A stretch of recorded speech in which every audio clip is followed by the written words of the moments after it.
Shekhar, CM ম্যাডামকে এখনই সরকারি আবাসনে নিয়ে যাও।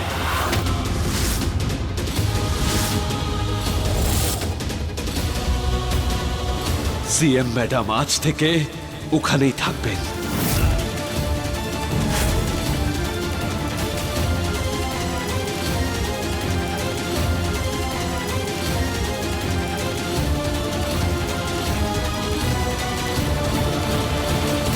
অভয় বাবু, আমার কথাটা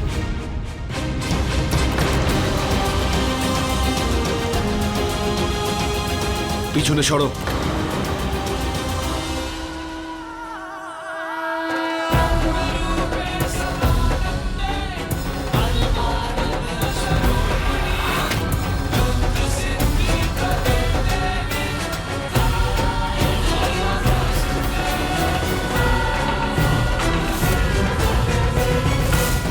ভগবানও চান না এই সম্পর্কটা এত সহজে ভেঙে যাক।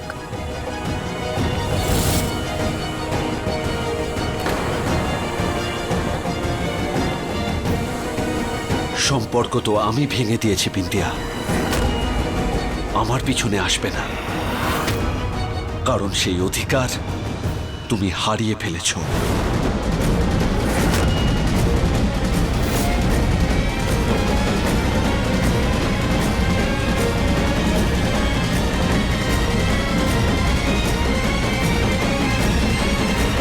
কি বড় বৌমা, তুমি এখানে কেন দাঁড়িয়ে আছো? যাও গিয়ে ওর জিনিসপত্র গুছিয়ে দাও।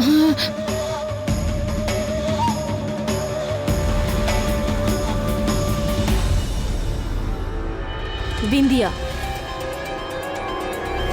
তুমি যে অধিকারটা হারিয়ে ফেলেছো না, এবার সেই অধিকারটা আমি পাবো অভয়ের কাছ থেকে, আর তুমি কিচ্ছু করতে পারবে না।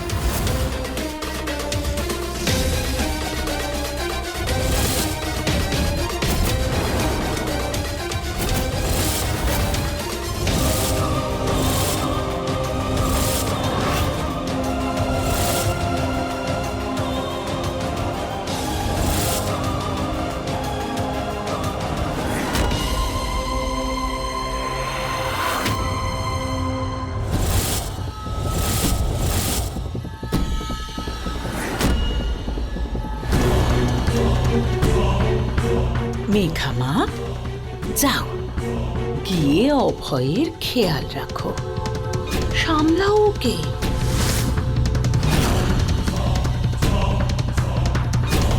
আমার অভয় এখন খুব কষ্টে আছে। ও একবার জানুক যে বিন্দিয়াকে ভরসা করে ও কত বড় ভুল করেছে। বিন্দিয়া তো এখন এই বাড়ি থেকে বেরিয়ে যাবে, তাই যাও।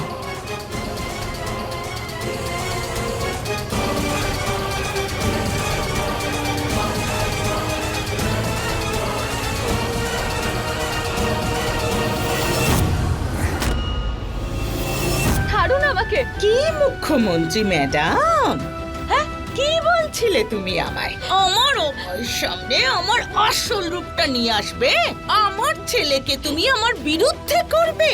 হ্যাঁ, আমার অভয় তো তোমায় নিজের জীবন থেকে আর এই বাড়ি থেকে বের করে দিল। হ্যাঁ, এবার দেখবে আসল মজা। ও গো বিন্দিয়া রানী, শেষ হলো তোমার কাহিনী। ও বিন্দিয়া সুন্দরী, এই বাড়ির বাইরে না তোমার জন্য বিশেষ উপহার আছে।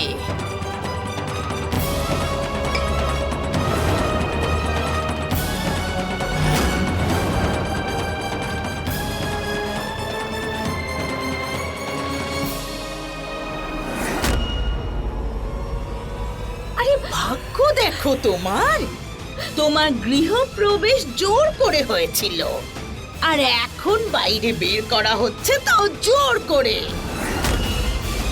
ছাড়ুন আমাকে। চলো, আরে বেরো বাড়ি থেকে বাইরে বিন্দিয়া সুন্দরী। আমি অভয় বাবুর সাথে কথা বলবো। আরে আমি যাবো না। বেরো এখান আমি থেকে, কথা বলবো। বেরো বাড়ি থেকে, বেরো। আমি বেরো। অভয় বাবুর সাথে কথা বলবো।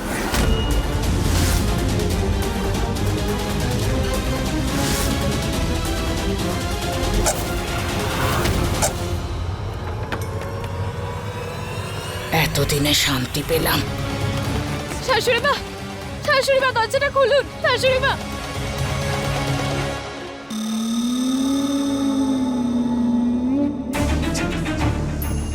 অভয়, ভালো করেছো এই সিদ্ধান্তটা নিয়ে। তুমি কাঁদছো অভয়? কি হয়েছে তোমার? কিচ্ছু বুঝতেই পারছি না আমি মেঘা। এখানে না বোঝার কি আছে অভয়? সবকিছু তো সামনে এসেই গেছে। প্লিজ তুমি মাথায় এত চাপ আরে দিও না। মাথায় তো আমার কাজ করছে না।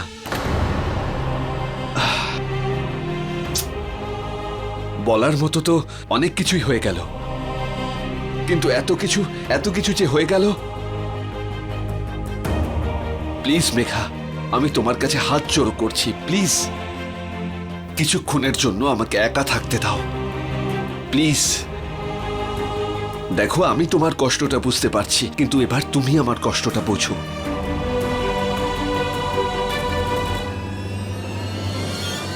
আমি বিন্দিয়াকে বিশ্বাস করে সবকিছু শেষ করে দিয়েছি, ধ্বংস করে দিয়েছি। আমি আমার মায়ের কাছে সবচেয়ে বড় অপরাধী। আমি আমার মায়ের খুশিকে এক ঝটকায় সব শেষ করে দিয়েছি। আমার ভুল বোঝার জন্য আমার মা এক বিধবার মতো। মেঘা, আমায় মায়ের কাছে যেতে হবে, আমাকে ক্ষমা চাইতে হবে মায়ের কাছে। I am sorry Megha.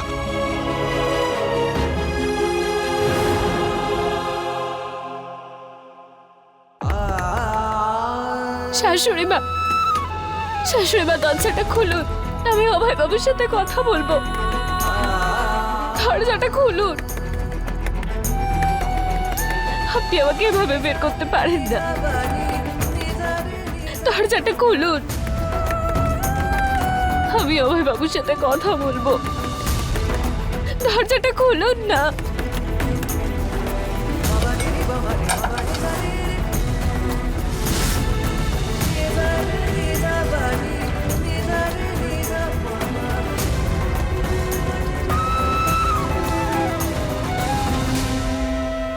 কি চাই তোমার? আপনার একটু সময়, নিজের পক্ষে কথা বলতে, যাতে আমি আপনাকে বোঝাতে পারি। বোঝাতে পারো নাকি আবার জালে জড়াতে চাও?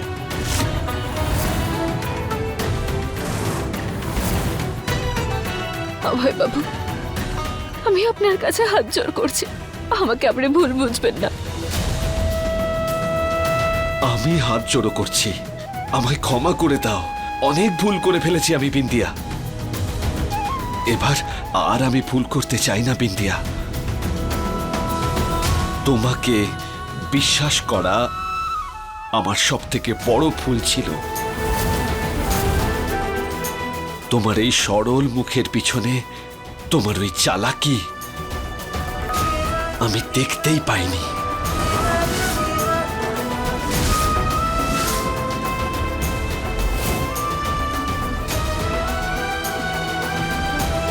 কিন্তু এবার ব্যাস, আমি তোমায় আরো একবার জাল বেছানোর সুযোগ দেবই না বিন্দিয়া।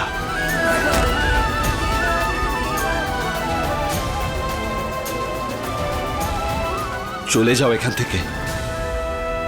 তুমি আমার কাছে মরে গেছো, তুমি আমার কাছে মরে গেছো।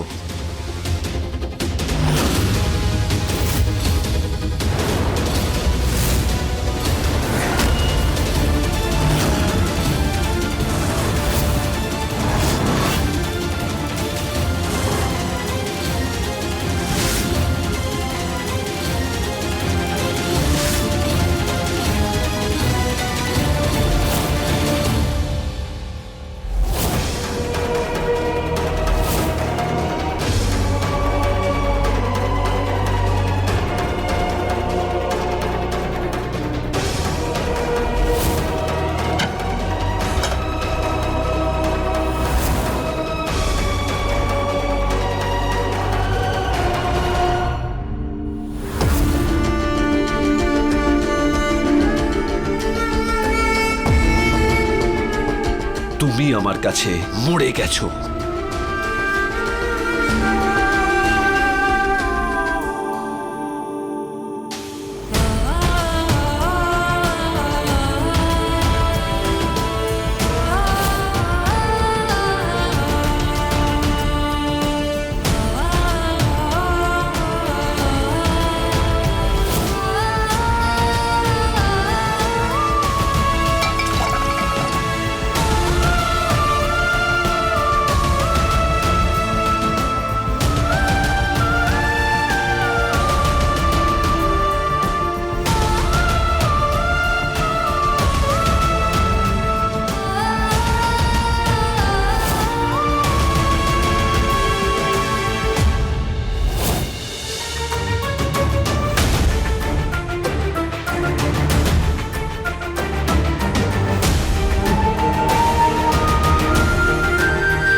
ম্যাডাম চলুন আপনাকে সরকারি আবাসনে নিয়ে যাচ্ছি। ম্যাম আপনি এভাবে একা যাবেন না, প্লিজ বলুন না কোথায় যাবেন, সিকিউরিটি নিয়ে যাবে আপনাকে। আমাকে একা যেতে দিন, কেউ আমার সাথে আসবেন না। কিন্তু ম্যাম আমি বললাম না, আমি একাই যাব। আমি মুখ্যমন্ত্রী, আর আপনাদের আমার আদেশ পালন করতে হবে। কেউ আমার পিছনে বা আমার সাথে যাবেন না।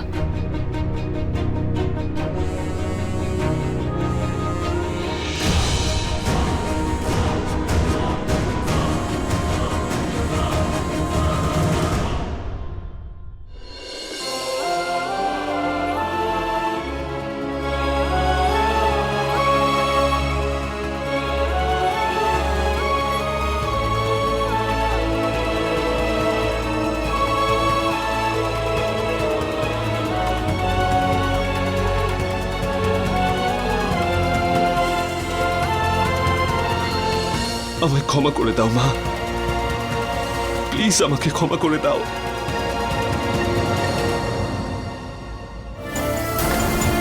আমার দিকে একবার দেখো না মা।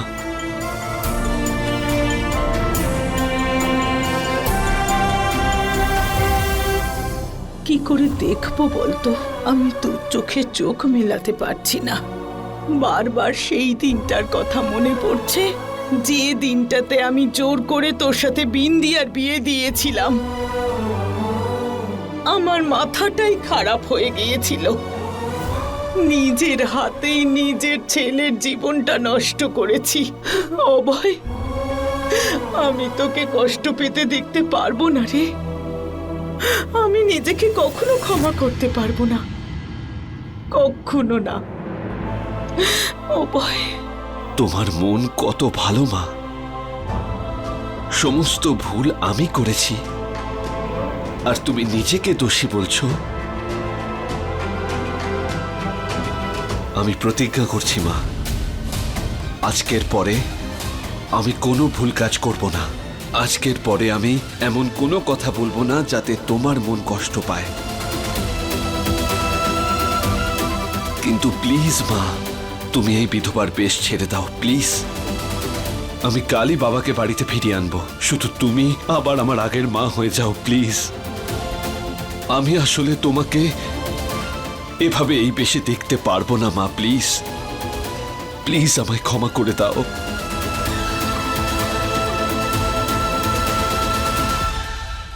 আমি তো আমার অভয়কে আবার ফিরে পেয়েছি বিন্দিয়া সুন্দরী। এবারে দেখবো তুমি তোমার অভয়কে কি করে ফিরে পাও।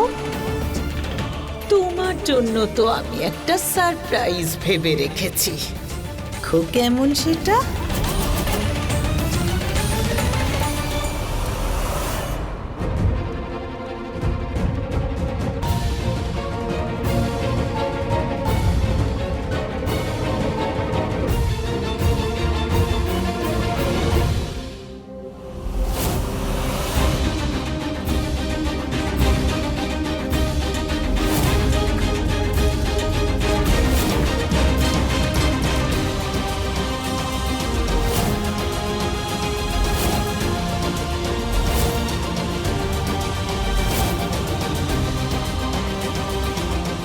তোমার আর আমার এই সম্পর্ক ভগবান ঠিক করেছেন, আর সেই জন্য আজ আমি আমার মন থেকে তোমায় স্ত্রী হিসেবে স্বীকার করলাম। চলে যাও এখান থেকে, তুমি আমার কাছে মরে গেছো।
কি হলো রে অভয়?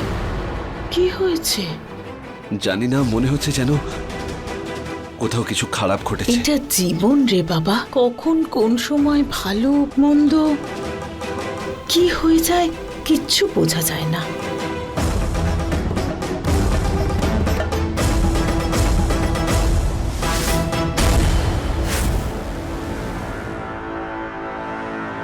তোর মনটা খুব ভালো রে বাবা, ছোটবেলা থেকেই এমন। কেউ যদি তোর খারাপ করে কখনো, তুই সব সময় এটাই চাস তার ভালো হোক। সেই জন্যই তো এত চিন্তা হচ্ছে। চিন্তা করিস না বাবা, বেশি ভাবিস না। যা, নিজের ঘরে গিয়ে একটু বিশ্রাম নে।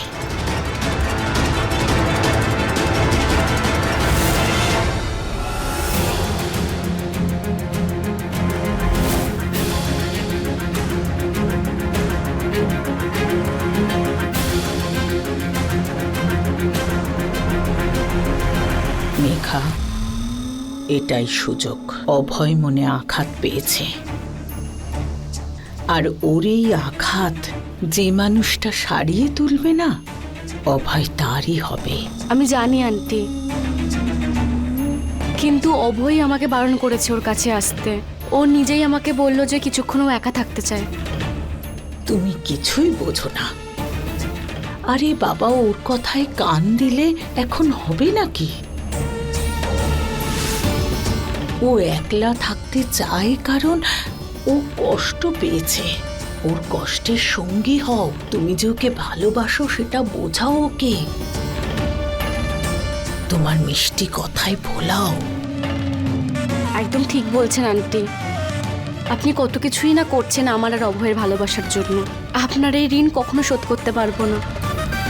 দেখো মেঘা, এইসব কিছু আমি তোমার আর অভয়ের ভালোবাসার জন্য করছি না। এই সব কিছু আমি আমার অভয়ের জন্য করছি।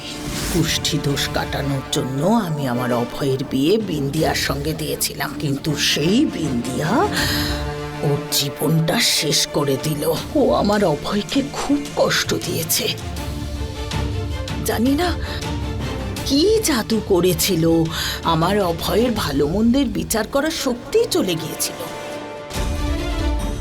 যাকে ওই কেউ মুখ্য মেয়েটা আমার অভয়ের যোগ্যই ছিল না। ওর যা ব্যবস্থা করার আমি করব। বিন্দিয়া নামের এই কাহিনীটা আমার অভয়ের জীবন থেকে আমি চিরকালের জন্য শেষ করে দিয়েছি।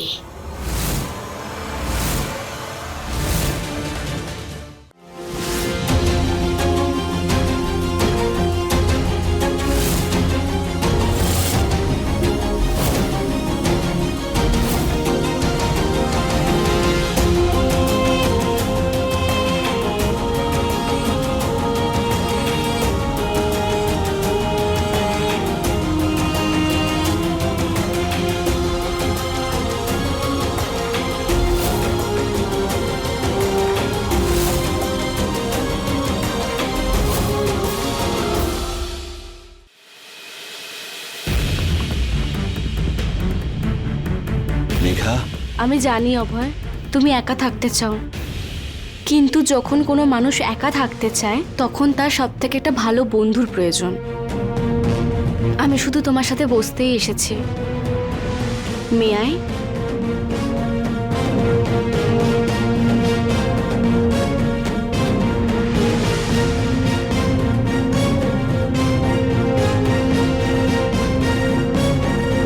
আমি জানি অভয়, তুমি খুব কষ্টে আছো, তুমি খুব আঘাত পেয়েছো। যাকে সব থেকে বেশি ভরসা করেছিলে সেই বিন্দিয়ে তোমাকে বোকা বানালো। এখন তুমি তাকে নিজের জীবন থেকে বার করে দিয়েছো। ও একটা আঘাত ছেড়ে দিয়ে গেছে অভয়, ওই আঘাতকে ঠিক তো হতে দাও। অভয় বাবু,